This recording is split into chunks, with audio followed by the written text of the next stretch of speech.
welcome back, everybody, or welcome. My name is Kelly Appleby, and I'm the mental health lead for Thames Valley District School Board, and this is Coffee with Kelly. On this particular episode, I am here with Holly Painter, educator, poet, artist, wife, mother, and probably many other identities that I didn't even capture there. So we started, Holly, by talking about your role and the point of view of an educator during this sort of unprecedented time of virtual learning that is not something that anybody planned for, are experts in, or know about. And you come at it from the point of view of a newer educator. So you were in education about 10 years ago, took some time away to really focus on your poetry, and have now come back again. So I'm wondering if you, from that sort of newer educator point of view, if you can think about just over the last 7-ish weeks of remote learning, like in terms of just lessons learned. So many probably, but lessons learned, and what is it from those lessons that you are focusing most, or that you're really trying to put most of your focus on with your students at this point? I'm going to switch the order of my answers, because the focus for my students, I think, is for how I'm trying to approach it anyway, is based in those relationships, and realizing that whatever stress or whatever overwhelm or whatever issues I am experiencing here as the educator in my own home, it's probably tenfold for them. And there's all sorts of things that we just don't know. So the focus for me is cutting myself some slack a little bit, but also just realizing that they're going to do what they're able to do. And I guess that's sort of what we all have to be doing, is doing what we're able to do. In terms of lessons learned, I think really being able to take it day by day. And I think when this all started, it was just this wave of overwhelm, for me at least anyway, sort of thinking, okay, well, what's going to happen after March break? But then how do I mold that into, the whole month or the whole unit, and then how does that lead into final exams? And just this constant stream of worry, essentially, which didn't serve any purpose because nobody knew. And so I think that in the last 7 weeks, it's really, not saying that I've been perfect in this at all, but just really being able to kind of take it day by day. And even hour by hour sometimes. To say, this hour I feel really productive, or I've really been able to make some really good connections, or answer some emails that hopefully will relieve some stress. But the next hour, my toddler is running around and screaming at the top of his lungs, and I'm just not going to be able to answer that email that just came through right that moment. So just kind of taking it in that sense, that it is what it is, which is kind of a cliche thing to say, but in every moment it just kind of is what it is, and we're going to do our best when we can do our best, and we're going to do the rest all the other times. Yeah, I mean, that whole "it is what it is" is really like reality acceptance, sort of accepting what is the reality of it and sort of doing our best to roll with it. So, and in saying that, have there been moments where you've sort of found that you tried something, or had this sort of stroke of like, I'm going to try this, and like it fell flat and you needed to pivot hard on something? Have you had that happen?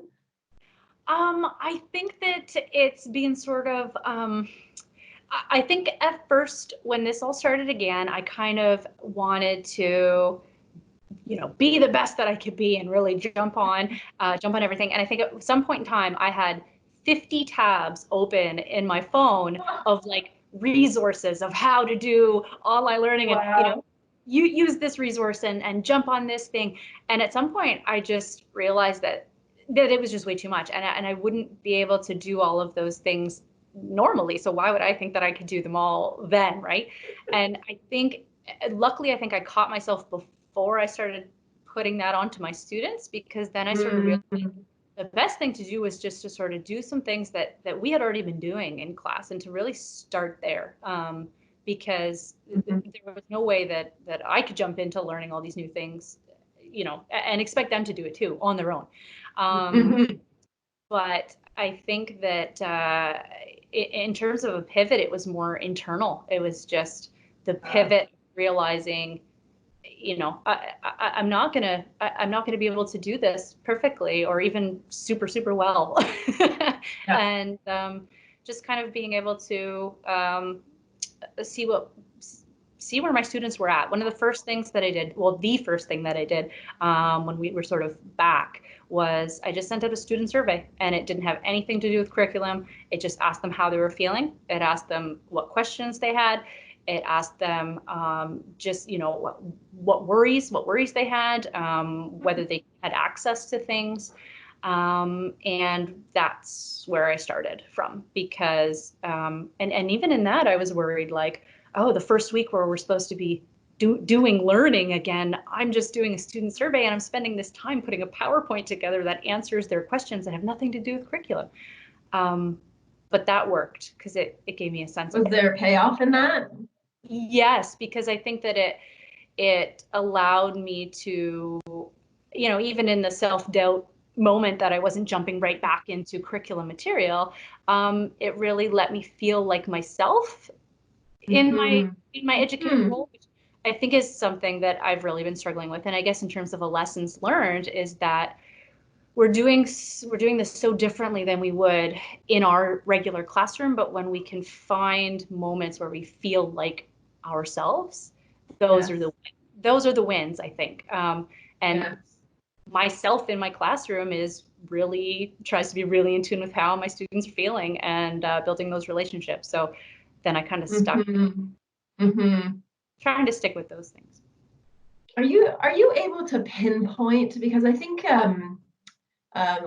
my guest on Monday was an author and a professor who writes about centering relationships in everything that we do in education. And one of the things he commented on was, like, people could listen to this and go, of course we do that. Of course we have relationships with kids. That's a long-standing value in education. And what he's trying to do is further that conversation to talk about intentionality and like the nuances of what that really and truly looks like. So I'm sure it's no surprise to you, with me as a mental health professional, that I think relationships are important. It's kind of what I do. But what are you able to pinpoint a little, like, concretely, what it is that you are intentionally doing to support connectedness and relationships with your students right now? One of the things, and sometimes I feel like maybe, it's, for lack of a better term, it's overkill a little bit, but literally every time I post something to them, the last line is, "I'm here to help, ask me anything." And I sort of sign it off every time with, "As always, if you have any questions or issues, ask me." And one of the things I've been really trying to do, because we don't know the situations at home, and we don't know when students are engaging with work, and if they are engaging with work at that moment, sort of when they will engage again. I've been trying, this is just for myself, to really catch when they're messaging with a question. So if it's a Google Classroom comment or question, not necessarily about curriculum, but even if it's another worry or something like that, really trying to respond to those as fast as I can. Right. You, I'm in terms of the sort of relationship between mental health and well-being and education, when you read your poetry, I'm a big fan, and I know lots of people watching are, when you read your poetry, there's lots of nuances and lots of sort of like that. It's fairly obvious that some of it is written around sort of well-being and mental health. And I actually was quite inspired by one of your poems in particular that you wrote, that has been on my phone for probably a year and a half, I think. And it grabbed me. And so I'd actually really like to read it, because I want people to hear this, and then talk about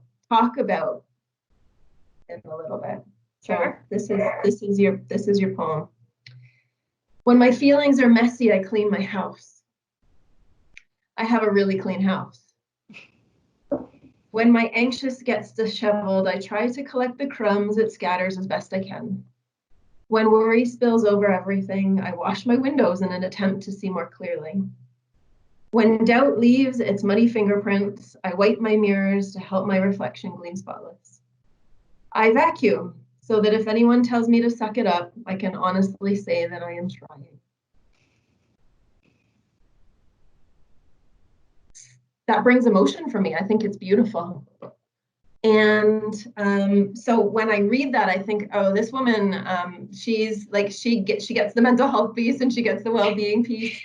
And I'm wondering if you can speak to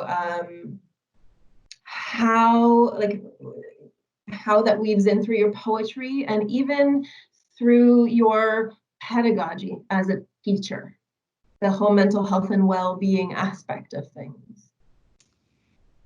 Oh, hey, that's a big question. Yeah, how much time do you have? I mean, I think that, like, from a creative standpoint, I think, and I've taken a little bit of a step back from poetry a bit, but it's sort of like, for me, it was always about acknowledging those really human moments and kind of being as honest as possible through my work. But realizing that whoever would possibly see that work, maybe would see some bit of themselves in that as well. But the root of it was always just being really, really truthful and really honest. And I think that it kind of goes along with what your last question was a bit too. But in terms of pedagogy, just sort of, I always think of myself as a human being before a teacher, if that sort of makes sense, because I'm walking into the classroom as the teacher, but as a human being amongst, yes, 20 to 30 other human beings. And regardless, and I'm walking into the classroom with my own baggage from that day or my own baggage from the last month here. And so are they. And I think that, and I'm certainly not the first person to say this, but like, we know that no learning and new information can really happen without thinking of those things first. So for me, I think that, and you mentioned my role as wife. Sometimes my wife sort of thinks that I am more attentive to my students' feelings than I am to her feelings. But I'm not sure you're the first nor last educator to say that. Because I come home with these stories and I sort of, really try to catch myself where, if I have just had a bit of a cranky morning and I've said something to a student that I shouldn't have said or I didn't mean to really say, the first thing I'm going back the next day is to say to that student, you know what, yesterday I had a really crummy day and I'm really sorry that I said that to you.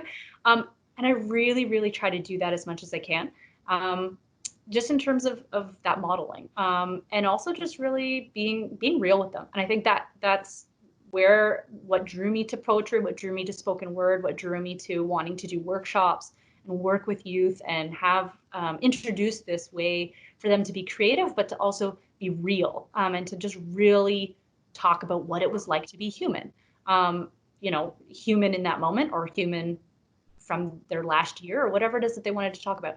And that hasn't changed in terms of my classroom team. So I think it's just that, and even online, I think, and that's, again, why I started with the survey, in terms of just how they were feeling, check in that way, because you can't get to anything else unless you sort of know what's going on. And then that continually changes. So just being real with them, even in my first posts to them, that I was really nervous. Like when this all started, I was really nervous. I was really scared. I was really overwhelmed. I was really stressed. And I told them all that. Yes. Yep. Because teachers have feelings too. Yeah, lots of them. Wow, yeah, look at that. You've heard it here, folks. So essentially, there's something about this time, this collective humanity, as far as I'm concerned, that even around mental health, and that we are all in this time experiencing this roller coaster of sort of mental health is good sometimes and not so good other times. And there's this, it's sort of in some ways a beautiful opportunity to harness that collective humanity of the whole situation. And you're now talking about bringing yourself as a human to your classroom and sort of leveling that playing field a little bit, and the vulnerability that's required in that for sure.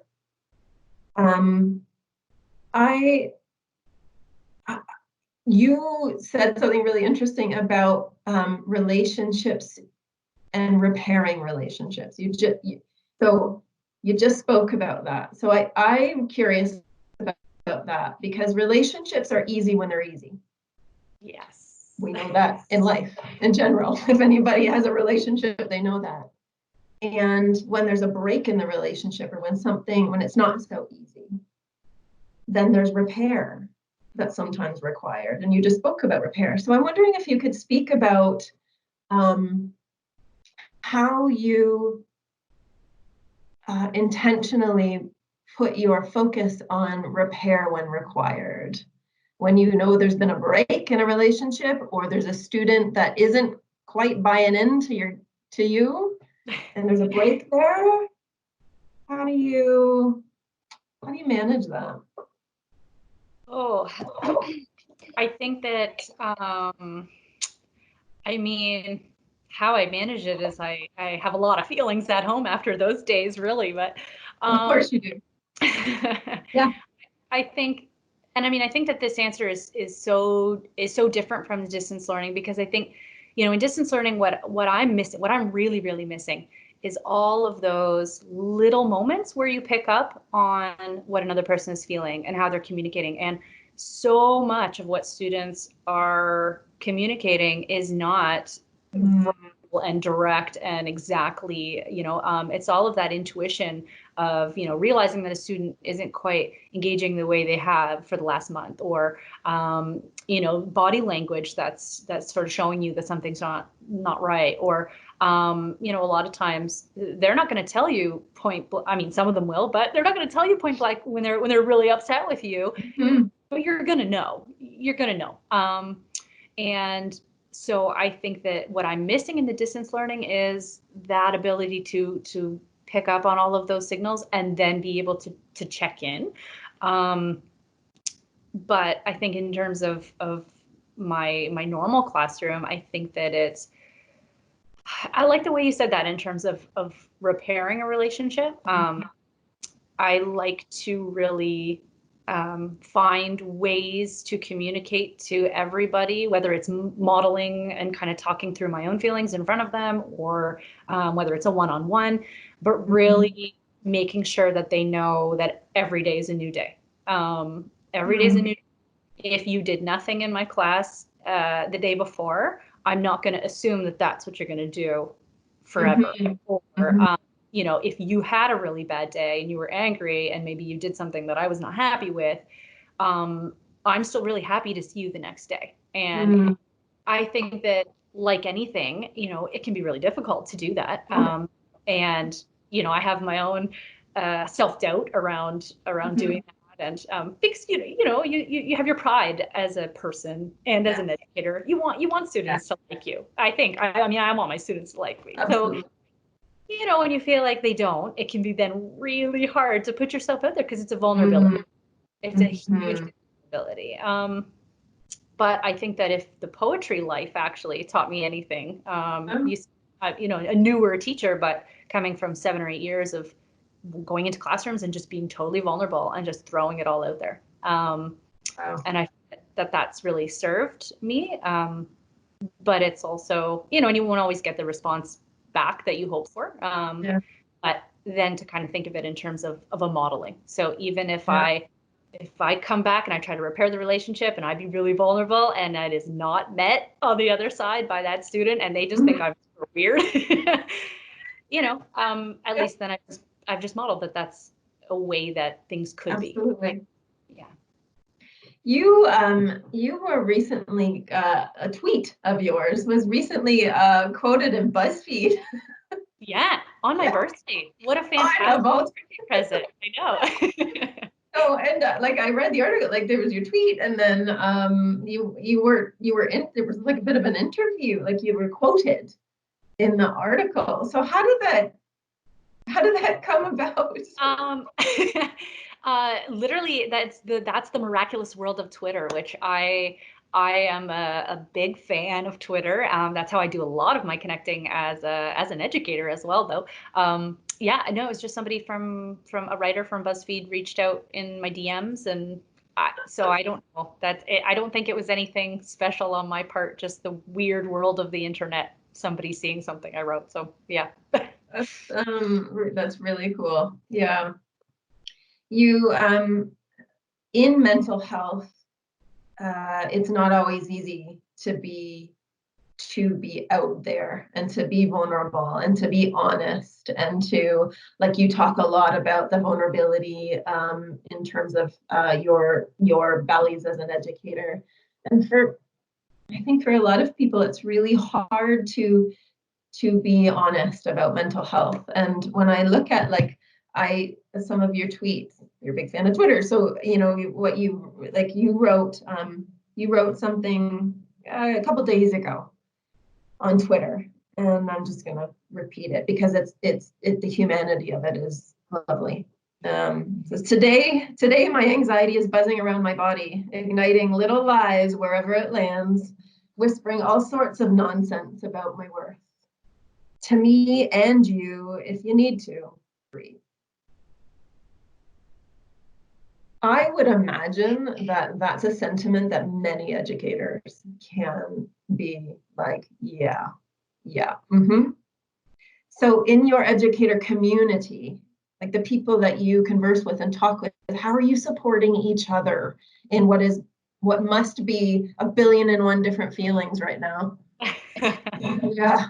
I mean, I feel like anybody who knew me previous to this conversation knows I have a lot of feelings, and I'm not afraid to talk about all of them. I love it. But yeah, I think that I mean I think that the situation we're in now is highlighting a lot of those things, perhaps. And again, like I mean, I would never speak for everybody, but um, for me, it is sort of highlighting some of those things. So I think some of the conversations I've been having with with friends, with colleagues, with mentors.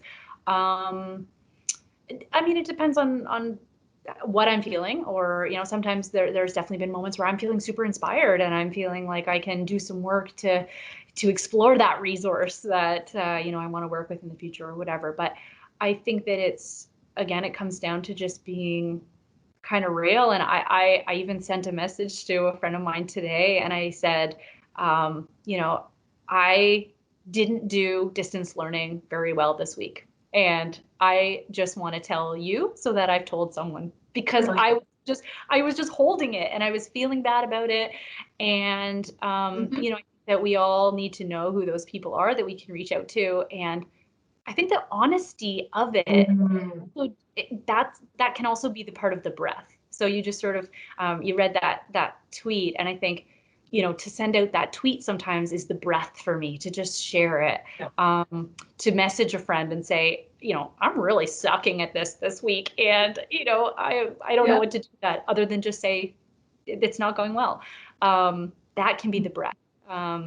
So sometimes in the sharing, it is the breath, but I think the sharing is also very vulnerable. So, I, as an educator, and I think I've been trying to figure out that balance, because, I may have people on my admin team who see my tweets, and that's a very vulnerable feeling to tweet about your anxiety, and have it be seen. So, I think the biggest thing for me is just always feeling authentic in every moment. That's what gets me through. So whether that's a private conversation with a friend or whether that's a public tweet, whatever it is just really trying to feel like what would feel authentic to me in that moment to share. And I mean, of course, there's still some censoring sometimes. You're not going to share every feeling in every venue every day, but trying to just figure out who those people are where you can just be brutally honest. and have them help Mhm. Those relationships will keep us going. Those relationships where we can be just like honest, brutally honest, and speak what is inside. Speak what is inside. Yeah. So if we've identified you as like a bit of a newer educator, so I'm sure you work with plenty of educators who have been doing this for years and years and years and years. And you mentioned mentors, I'm sure you have mentors. And Yes.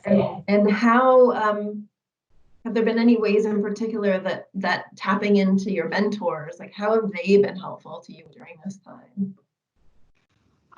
I think that and I mean, sometimes the line between mentor and friend is, Sure. but, um, and again, Twitter is just one resource for me personally, but I find that even the mentorship sometimes doesn't have to come from those one-on-one conversations all the time, but really seeing, finding people who you admire or you feel like you would align with in terms of teaching philosophy, and just sort of hearing what they have to say and following. So there's a lot of people that I follow, a lot of educators even from Thames Valley who I follow on Twitter, who I have not met in real life, but they feel authentic to me. I like what they say, and it helps me in different moments, whether it's a resource or whether it's Mhm. just an honest or vulnerable tweet or whatever it is. So Twitter works for me, but that wouldn't be everybody's cup of tea or cup of coffee, I guess, Kelly. um, but I think it's mentors specifically. I think for me, again, I have a couple people, one who I can think of in particular, who I just know that I can ask any question, and it doesn't matter if it's probably, a really silly question. And those people, I think, really embody that term mentor, because I guess when I think of myself as a teacher and I think of how I would want my students to feel to me, is that they could ask me anything, that it doesn't matter how ridiculous, how easy the answer should be to them, that Mhm. they just ask. So I think the mentor roles, the people that I really feel fit that for me, are those folks that I can reach out with any question. So whether it's being distance learning, whether it's being some like self-directed PD that I've been kind of chipping away at when I have the energy and the Yes. motivation, but um, you know, being able to reach out in that Yeah. sense and just ask anything that needs to be asked.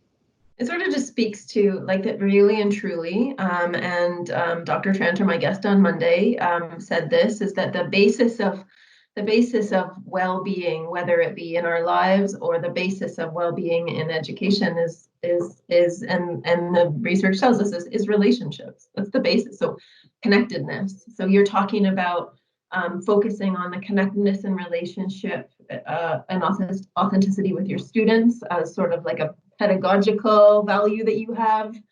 You're talking about in your own educator well-being and personal well-being is, connectedness and relationships with other people in your life to be able to be authentic and put it out there, what's happening.